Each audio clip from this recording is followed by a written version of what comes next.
Happy and ഹെൽത്തിയിൽ നമ്മോടൊപ്പം രണ്ട് രംഗത്തെ പ്രമുഖരായ രണ്ട് വ്യക്തികളാണ് ഉള്ളത്. ഒന്ന് അൽഫോൻസ് കണ്ണന്താനം എന്നുള്ള പേര് കേൾക്കാത്ത ഇന്ത്യക്കാരോ ലോകത്തിൽ തന്നെ പ്രസിദ്ധമായൊരു പേരാണ്. കൂടാതെ എന്നോടൊപ്പം എൻ്റെ സ്നേഹിതനും കൂടായ സാംകുട്ടി ചാക്കോ, എഴുത്തിൻ്റെ രംഗത്ത് ഇന്ന് ഹല്ലേലൂയ മാഗസിനിലൂടെ മാത്രമല്ല താൻ ക്രൈസ്തവ എഴുത്തുകാരനായിരിക്കുമ്പോൾ തന്നെ സാമൂഹ്യ പ്രശ്നങ്ങളൊക്കെ ഇതുപോലെ കൈകാര്യം ചെയ്യുന്ന സാംകുട്ടി കൂടെയുണ്ട്. അൽഫോൻസ് സാറിൻ്റെ കാര്യം പറയുകയാണെങ്കിൽ ഡൽഹിയിലെ ഡെമോളിഷിംഗ് മാനായിട്ട് അറിയപ്പെട്ട കോട്ടയത്തെ കളക്ടറായിരുന്നു. അപ്പോൾ തന്നെ സാംകുട്ടി സാറിനെക്കുറിച്ച് പറഞ്ഞാൽ, ഞാനിന്ന് എൻ്റെ മോനോട് പറഞ്ഞു അൽഫോൻസ് കണ്ണന്താനത്തെ കാണാൻ പോവുകയാണെന്ന് പറഞ്ഞു.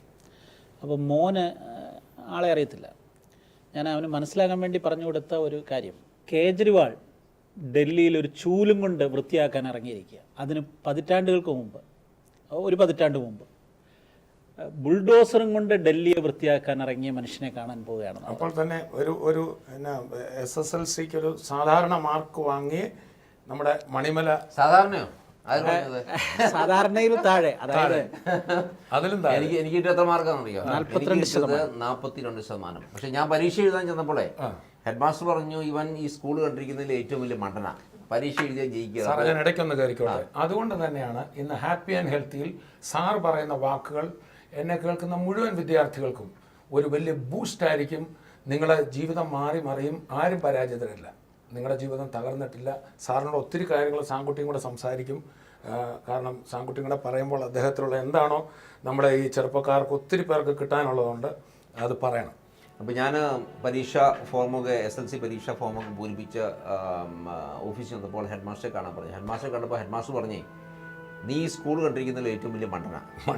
അതെ, പരീക്ഷ എഴുതിയ ഏതായാലും ജയിക്കുകയില്ല. അപ്പോൾ ഒരു വർഷം കൂടെ പഠിക്കട്ടെന്ന് പറഞ്ഞു. അടുത്ത വർഷം പരീക്ഷ എഴുതാം, അല്ലെങ്കിൽ സ്കൂളിന് ചീത്തപ്പേരുണ്ടോ, നാണക്കേടാവും. ഞാൻ പറഞ്ഞു എനിക്ക് പഠിക്കാൻ പറ്റില്ല, കാരണം എൻ്റെ സ്കൂളിൽ എൻ്റെ ക്ലാസ് റൂമിൽ പെൺകുട്ടികളൊക്കെ പഠിക്കുന്ന സ്കൂളാണ്, ജൂനിയർ പെൺകുട്ടിയോട് പഠിക്കാൻ പറ്റുമോ? ഹെഡ് മാസ്റ്റർ പറഞ്ഞു എന്താണെങ്കിലും പഠിക്കാൻ പറ്റിയല്ല, സ്കൂളിന് ചീത്തപ്പേരാകും. ഞാൻ എങ്ങനെയാണ് എൻ്റെ അപേക്ഷാ ഫോറം പോയി തിരികെ കയറ്റി ഞാൻ പരീക്ഷ എഴുതി. എൻ്റെ ജീവിതത്തിലെ ആദ്യത്തെ അത്ഭുതം സംഭവിച്ചു, ഞാൻ പാസ്സായി. 42% കിട്ടി. അതാണ് ആദ്യത്തെ അത്ഭുതം. അത്ഭുതം. ഞാൻ ഈ അത്ഭുതങ്ങളിലൊക്കെ വലിയ വിശ്വസിക്കുന്ന, അതായത് ജീവിതത്തിൽ സംഭവിക്കുന്ന ആദ്യത്തെ അത്ഭുതമാണ്. അപ്പോൾ എൻ്റെ വീട്ടിൽ അത് കഴിഞ്ഞപ്പോൾ വലിയ പാർട്ടിയായിരുന്നു ഈ 42% കിട്ടിയപ്പോൾ. ഇന്നിപ്പം ചില വീടുകളിലൊക്കെ 92% കിട്ടിയാലും 98% കിട്ടിയാലും അമ്മ ചോദ്യം കുട്ടിയോട് എവിടെ പോയി 2 മാർക്ക്. എൻ്റെ വീട്ടിൽ 42% കിട്ടിയപ്പോൾ വലിയ സംഭവമാണ്. ഈ 42% മാർക്കിൽ നിന്ന് ഒരു IAS സ്വപ്നം കാണാൻ വേണ്ടി സാറിനെ അതിലേക്ക് നയിച്ച് എങ്ങനെയാ ഒരു... അപ്പോൾ ഇതൊക്കെ കിട്ടിക്കഴിഞ്ഞപ്പോൾ ഞാൻ ആ പാർട്ടികൾ കഴിഞ്ഞപ്പോൾ ഞാൻ മണിമലയാറ്റിൻ്റെ തീരത്ത് താമസിക്കുന്ന മണിമലക്കാരന്, ഞാൻ മണിമലയാറ്റിൻ്റെ തീരത്ത് എന്നോട് ഒരു ചോദ്യം ചോദിച്ചു. ആ ചോദ്യമാണ് എന്നെ ഞാൻ ആക്കിയത്. ഞാൻ എന്നോട് ചോദിച്ചു, എന്തിനാണ് ദൈവം എന്നെ സൃഷ്ടിച്ചിരിക്കുന്നത്? ലളിതമായ ചോദ്യമാണ്. കുറേ ചിന്തിച്ചു കഴിഞ്ഞപ്പോൾ എനിക്ക് മറുപടി കിട്ടുമെന്നറിയോ, ഞാൻ ജനിച്ചത് ലോകത്തിൽ മാറ്റങ്ങൾ വരുത്താൻ വേണ്ടിയാണ്. ഈ മണ്ടനായ 42% കിട്ടിയ ഞാൻ എന്നോട് പറയുക, ഞാൻ ജനിച്ചിരിക്കുന്നത് ലോകത്തിൽ മാറ്റങ്ങൾ വരുത്താൻ വേണ്ടിയാണ്. അപ്പോൾ അതൊരു ദൈവദൗത്യം പോലെ ഉള്ളിൽ തോന്നി. അതെ, ഇതൊരു ദൈവദൗത്യം പോണക്കാം. അന്ന് ഞാൻ തീരുമാനിച്ചു, ദൈവം എന്നെ സൃഷ്ടിച്ചിരിക്കുന്നത് മണ്ടനായിട്ടല്ല, എനിക്ക് ബുദ്ധിയുണ്ട്, ഞാൻ ആ ബുദ്ധി ഉപയോഗിക്കും.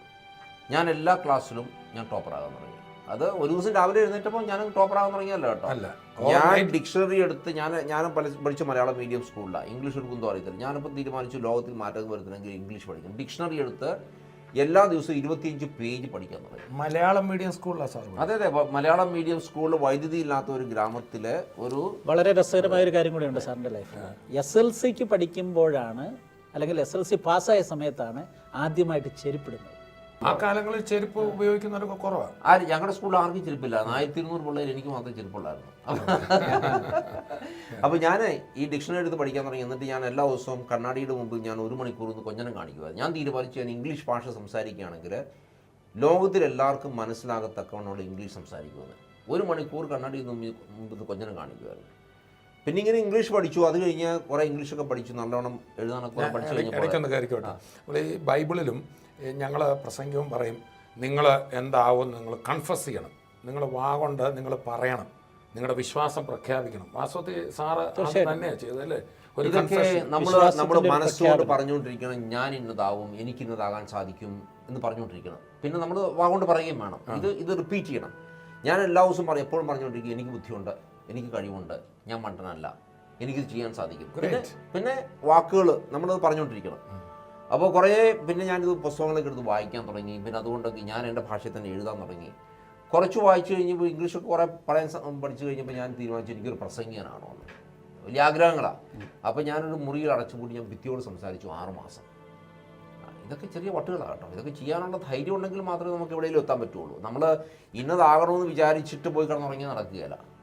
ആ ഇന്നതാകണമെന്ന് വിചാരിച്ചു കഴിഞ്ഞിട്ട് അതിന് തക്കതായ നടപടി എടുക്കണം. അപ്പം ഞാൻ പോയി ഭിത്തിയോട് സംസാരിച്ചു 6 മാസം. അത് കഴിഞ്ഞ് പ്രസംഗിക്കാൻ സ്റ്റേജ് ഒരു വിഷൻ മാത്രം പോരാ, അതിലേക്ക് നമ്മൾ വി ഹാവ് ടു വർക്ക്. അതെ, അത് കഴിഞ്ഞ് ആ വിഷനിലെത്താവുന്ന പ്ലാൻ ഉണ്ടാക്കണം. പ്ലാൻ ഉണ്ടാക്കി കഴിഞ്ഞ് നടപടി.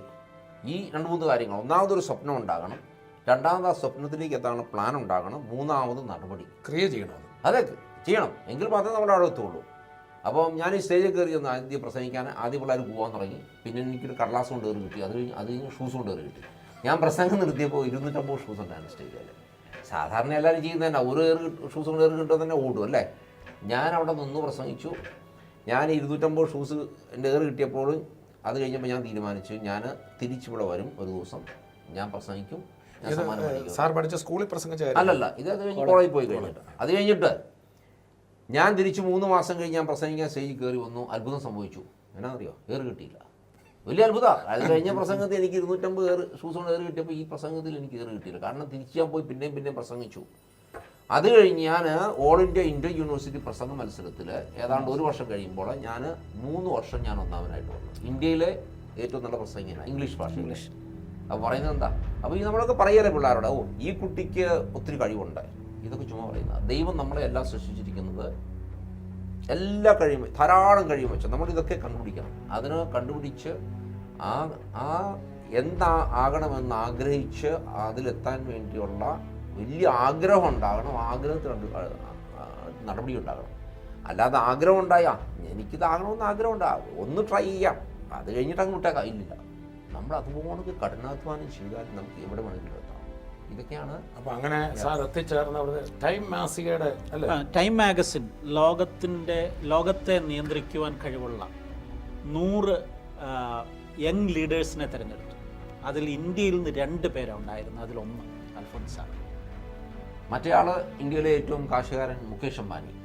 അപ്പോൾ ഇത് 1994 സ്കോളിൽ 100 യങ് ഗ്ലോബൽ ലീഡേഴ്സ്, ലോകത്തിലെ 100 ചെറുപ്പക്കാരായ നേതാക്കന്മാരുടെ ലിസ്റ്റ്. ഈ ലിസ്റ്റ് വന്നു കഴിഞ്ഞപ്പോഴാണ് എനിക്ക് പോലും അത്ഭുതം തോന്നി. കാരണം ഒരു വൈദ്യുതി ഇല്ലാത്ത ഗ്രാമത്തിൽ പഠിച്ച് 45% കിട്ടി എനിക്ക് എങ്ങനെ ഈ ലിസ്റ്റ് വരാൻ സാധിച്ചു എന്ന് എനിക്ക് തന്നെ മനസ്സിലായില്ല. പിന്നെ IAS പരീക്ഷ എഴുതിയപ്പോൾ ഞാൻ എൻ്റെ ഡയറിയിൽ ഒരൊറ്റ വാക്ക് മാത്രമേ എഴുതിയുള്ളൂ. എനിക്ക് 4 ലക്ഷം പേര് IAS പരീക്ഷ എഴുതും. ഞാൻ എൻ്റെ ഡയറിയിൽ ഒറ്റ സെൻറ്റൻസ് മാത്രമേ എഴുതും, ഞാൻ ഈ പരീക്ഷയിൽ ഒന്നാമനായി വരും. പഠിക്കാൻ 9 മാസം ഉള്ളായിരുന്നു. അന്നൊക്കെ 3 വിഷയങ്ങൾ എടുക്കണം. ഞാൻ പഠിച്ച മുഴുവൻ സാമ്പത്തിക ശാസ്ത്രമാണ്, ഇക്കണോമിക്സാണ്. ഞാനത് എടുത്തില്ല. കാരണം അത് ഒരു സ്കോറിംഗ് വിഷയമല്ലാഞ്ഞുകൊണ്ട് ഞാനത് എടുത്തില്ല. ഞാനെടുത്ത് ഹിസ്റ്ററി, സോഷ്യോളജി, ഫിലോസഫി. ഒരിക്കലും പഠിക്കാത്ത 3 വിഷയങ്ങൾ എടുത്തിട്ട് എനിക്ക് 9 മാസം ഉണ്ടായിരുന്നു പരീക്ഷയ്ക്ക്. പക്ഷെ ഞാൻ അതുപോണക്ക് ഞാൻ പറഞ്ഞു ഞാൻ ഒന്നാമനാവുന്നു. അതുപോണക്ക് പ്ലാൻ ചെയ്തു, ടൈം ടേബിൾ ഉണ്ടാക്കി. രാവിലെ എത്ര മണിക്ക് എഴുന്നേക്കും, പല്ല് തേക്കാൻ എത്ര മിനിറ്റ്, പത്രം വായിക്കാൻ എത്ര മിനിറ്റ്, കുളിക്കാൻ എത്ര മിനിറ്റ്, ഓടാൻ, ഞാൻ എല്ലാ ദിവസവും ഓടുന്ന ആളാണ്, എക്സസൈസിൽ ഓടാൻ എത്ര മിനിറ്റ്, ഒരു ഇന്ന വിഷയം പഠിക്കും, ഇന്ന ചാപ്റ്റർ പഠിക്കും. ഇത് മുഴുവൻ ഞാൻ ടൈം ടേബിൾ ഉണ്ടാക്കിയിട്ടാണ് പഠിക്കാൻ തുടങ്ങുന്നത്. അപ്പോൾ വലിയ കൃത്യമാണ്. എനിക്ക് കൃത്യം അറിയാം ഇന്ന സിലബസ് ഇത്ര മണിക്കൂർ പഠിക്കുമെന്ന്. ഈ മൊത്തം സിലബസ് പഠിക്കാൻ 6 മാസത്തെ ടൈം ടേബിൾ ഉണ്ടാക്കിയിട്ടാണ് ഞാൻ പഠിക്കാൻ ഇരിക്കുന്നത്. മുഴുവൻ പ്ലാൻ ചെയ്തുകൊണ്ടാണ്. പരീക്ഷ റിസൾട്ട് വന്നപ്പോൾ ഞാൻ എഴുതിയ 3 വിഷയത്തിലും ഞാൻ ഒന്നാമനായി. പക്ഷേ ഇൻ്റർവ്യൂവിൽ എനിക്ക് 50% കിട്ടിയുള്ളൂ. കാരണം ഞാൻ സർക്കാരിൻ്റെ നയത്തിനെതിരെ മുഴുവൻ ഞാൻ എൻ്റെ ഇൻ്റർവ്യൂവിൽ പറഞ്ഞു. അന്ന് പ്രോഹിബിഷൻ ഉണ്ടായിരുന്നു. ഞാൻ പ്രോഹിബിഷനെതിരെ പറഞ്ഞു, ഇന്ത്യയുടെ ഫോറിൻ പോളിസിക്കെതിരെ പറഞ്ഞു. അവസാനം ഞാൻ വന്നപ്പോൾ അവരെനിക്ക് 50% മാർക്ക് തന്നുള്ളൂ. അതുകൊണ്ട് ഞാൻ 1ാം സ്ഥാനത്ത് നിന്ന് 8ാം സ്ഥാനത്തേക്ക് പോകും. സാർ, ഈ IAS തിരഞ്ഞെടുക്കാനുള്ള കാരണം എന്തുവാ? വേറെ എത്രയോ സാധ്യതകളുണ്ടായിരുന്നു. ഇന്ത്യയിൽ ഇത്രയും ആൾക്കാർ പട്ടിണി കിടക്കുമ്പോൾ, ഇത്രയും കുട്ടികൾ സ്കൂളിൽ പോകാത്തുമ്പോൾ, ഇത്രയും ആൾക്കാർക്ക് ജോലിയില്ലാത്തപ്പോൾ ഞാൻ തീരുമാനിച്ചു എൻ്റെ ഏറ്റവും പ്രധാനപ്പെട്ട ഉത്തരവാദിത്വം ഇന്ത്യയോടാണ്. ഈ പട്ടിണി പാവങ്ങളുടെ വീട്ടിൽ ഭക്ഷണം എത്തിക്കുക, അവരെ സ്കൂളിൽ വിടുക, അവർക്ക് ജോലി കൊടുക്കുക. എൻ്റെ കാഴ്ചപ്പാടിൽ ലോകത്തിലെ ഏറ്റവും കൂടുതൽ പട്ടിണിയുള്ള രാജ്യം ഇന്ത്യ. അപ്പോൾ അവിടെ ഇന്ത്യയെ നന്നാക്കുക എൻ്റെ ഏറ്റവും പ്രധാനപ്പെട്ട ദൗത്യമായി ഞാൻ കണ്ടു. അതുകൊണ്ട് ഞാൻ IAS തിരഞ്ഞെടുത്തത്. ഈ കേരളത്തിലെ ഒരു മിഡിൽ ക്ലാസ് ഫാമിലിയെ സംബന്ധിച്ചിടത്തോളം അവരുടെ മക്കളെ പഠിപ്പിക്കുക, പഠിപ്പിച്ച് അവരെ നല്ല ജോലിയിലെത്തിക്കുക, പണം ഉണ്ടാക്കുക. ഇതാണ് ഒരു സാധാരണ കുടുംബത്തിൻ്റെ ലക്ഷ്യങ്ങളും താല്പര്യങ്ങളും. അതിൽ നിന്നൊക്കെ കുറച്ചുകൂടെ വ്യത്യസ്തമായിട്ട് എങ്ങനെ ഒരു ചിന്തയിലേക്ക് വന്നു, അല്ലെ പണം എന്നുള്ളതൊരു പ്രധാന ഘടകമാകാതെ പോയതെങ്ങനെ?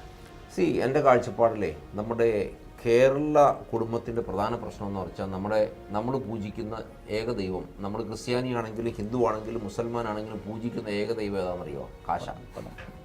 ഇതാണ് നമ്മുടെ ശാപം. നമ്മുടെ അപ്പനമ്മമാർ പിള്ളേർ പറഞ്ഞു കൊടുക്കുന്നത് നീ കാശുണ്ടാക്കണം, നീ വേറെ സമൂഹത്തിൽ എന്ത് സേവനം ചെയ്യണമെന്നൊന്നുമില്ല, നീ കാശുണ്ടാക്കണം, എങ്ങനെയാണെങ്കിലും കുഴപ്പമില്ല. ഇതാണ് നമ്മുടെ ശാപം. അതുകൊണ്ട് എന്താ എല്ലാവരും പറയും നീ ഡോക്ടറാകണം, നീ എഞ്ചിനീയർ ആകണം.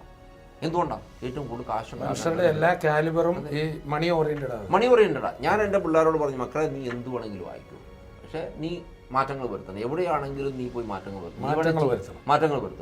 ഞാൻ മക്കളോട് പറയുക, നീ വേണമെങ്കിൽ ഇപ്പോൾ ചെറുപ്പൂത്തി ആയിക്കോ, പക്ഷേ ലോകത്തിലെ ഏറ്റവും നല്ല ചെറുപ്പൂത്തിയാകണം. എൻ്റെ മകൻ ഒരു കലാകാരനാണ്, ഒരാൾ പടം വരയ്ക്കുക. അത് സ്കൂൾ കഴിഞ്ഞ ഉടനെ അമേരിക്കയിൽ പോയി ഇങ്ങനെ പടം വരച്ചിപ്പോൾ ന്യൂയോർക്കിലൊരു അവന് 23-ാമത്തെ വയസ്സിലൊരു യൂണിവേഴ്സിറ്റിയിൽ ഹെഡ് ഓഫ് ഡിപ്പാർട്ട്മെൻറ്റായി അമേരിക്കയിൽ. അത് 25-ാമത്തെ വയസ്സിൽ 2 വർഷം കഴിഞ്ഞ് രാജിവെച്ചിട്ട് അവന് ഇപ്പോൾ തെരുവിൽ കൂടെ നടക്കുന്ന പിള്ളേരെ പടം വരച്ച് പഠിപ്പിക്കുക. അപ്പം ഞങ്ങളുടെ കുടുംബത്തിൽ മൊത്തം ഒരു പ്രശ്നമുണ്ടെന്ന് വെച്ചു. മാറ്റങ്ങൾ വരുത്തണം. അപ്പം ഈ സാങ്കോട്ട് ചോദിച്ച പോലെ ഈ മനുഷ്യന്റെ ഉള്ളിൽ ദൈവം വെച്ചിരിക്കുന്ന ഒത്തിരി സാധനങ്ങൾ ഈ മണി ഓറിയന്റഡ് ആയിട്ട് മാത്രം നഷ്ടപ്പെടുത്തിക്കൊണ്ടിരിക്കുക. പിന്നെ സമൂഹത്തിനും രാജ്യത്തിനും ഗുണമാകേണ്ടി വരും. ഇതിപ്പോൾ തന്നെ എൻ്റെ മകൻ എന്നിട്ട് ന്യൂയോർക്കിൽ അവരെല്ലാ ആഴ്ചയിലും ഒരാളെ ന്യൂയോർക്കർ ഓഫ് ദ വീക്കായിട്ട് തിരഞ്ഞെടുക്കും. ന്യൂയോർക്ക് സമൂഹത്തിന് വേണ്ടി ഏറ്റവും കൂടുതൽ സാമൂഹിക സേവനം ചെയ്യുന്ന ആളെ ന്യൂയോർക്കർ ഓഫ് ദ വീക്കായിട്ട് തിരഞ്ഞെടുത്തു. ഒരു 6 മാസം മുമ്പ് എൻ്റെ മകൻ ആദർശ് അൽഫോൺസ്, നിങ്ങൾ ഗൂഗിൾ ചെയ്താൽ കാണാം, ആദർശ് അൽഫോൺസിനെയാണ് ന്യൂയോർക്കർ ഓഫ് ദ വീക്കായിട്ട് തിരഞ്ഞെടുത്തത്. കാരണം ഈ നല്ല ജോലി വിട്ടിട്ട് ഫൗണ്ടേഷൻ ഉണ്ടാക്കി, ആ കാശും ഉണ്ടാക്കി, അവൻ്റെ ഒന്നും ചെലവഴിക്കാതെ ഈ പാവപ്പെട്ട പിള്ളേരെ പഠിപ്പിച്ച് അവരെല്ലാം ഈ ഡ്രഗ് അഡിക്ട്സും എല്ലാം ക്രിമിനൽ ബാക്ക്ഗ്രൗണ്ടുള്ള പിള്ളേരെ എല്ലാം പഠിപ്പിച്ച് അവരെല്ലാം തിരിച്ച് സ്കൂളിലും കോളേജും വിട്ട് അവരെല്ലാം ഇപ്പോൾ പ്രശസ്തരായ കലാകാരന്മാരായി വരിക. അപ്പോൾ അവർക്കൊക്കെ ഒരു വലിയ സ്വപ്നം ഉണ്ടാക്കി കൊടുക്കുക. അപ്പോൾ അവൻ പറയുന്നത് ഞാൻ കലയല്ല പഠിപ്പിക്കുന്നത്, അവർക്കൊക്കെ ഒരു സ്വപ്നം ഉണ്ടാക്കി കൊടുക്കുക, ജീവിതം ഉണ്ടാക്കി കൊടുക്കുക എന്ന് പറയുന്നത്. അപ്പം നമ്മൾ ഈ പൈസയ്ക്കപ്പുറത്ത് വലിയൊരു ലോകമുണ്ടെന്ന് കണ്ടാൽ എന്തൊക്കെയോ വാതിലുകൾ തുറക്കുന്നറിയുക. ഇതൊക്കെയാണ് ദൈവം നമുക്ക് തന്നിരിക്കുന്ന കാഴ്ചപ്പാടുകളും അവസരങ്ങളും ഒക്കെ. അപ്പം സാറേ, ഈ നമ്മുടെ കേട്ടുകൊണ്ടിരിക്കുന്ന യൂത്തിനോട് ഒരു 1-2 വാചകങ്ങളിൽ എന്തായാലും സാറിൻ്റെ ഒരു വിഷൻ അല്ലെങ്കിൽ അവരെക്കുറിച്ച്. ലളിതമായി ഈ രാജ്യം ചെറുപ്പക്കാരുടെയാണ്. നമ്മൾ ഈ രാജ്യം നന്നാകണമെങ്കിൽ ചെറുപ്പക്കാർ വലിയ സ്വപ്നങ്ങൾ കാണണം. ആ സ്വപ്നങ്ങൾ കണ്ടാൽ നമുക്ക് എന്തു വേണമെങ്കിലും ചെയ്യാൻ പറ്റും, എവിടെ വേണമെങ്കിലും എത്താൻ സാധിക്കും. ഈ രാജ്യം ലോകത്തിലെ ഏറ്റവും നല്ല ഒരു രാജ്യമാക്കാൻ നമുക്ക് സാധിക്കും.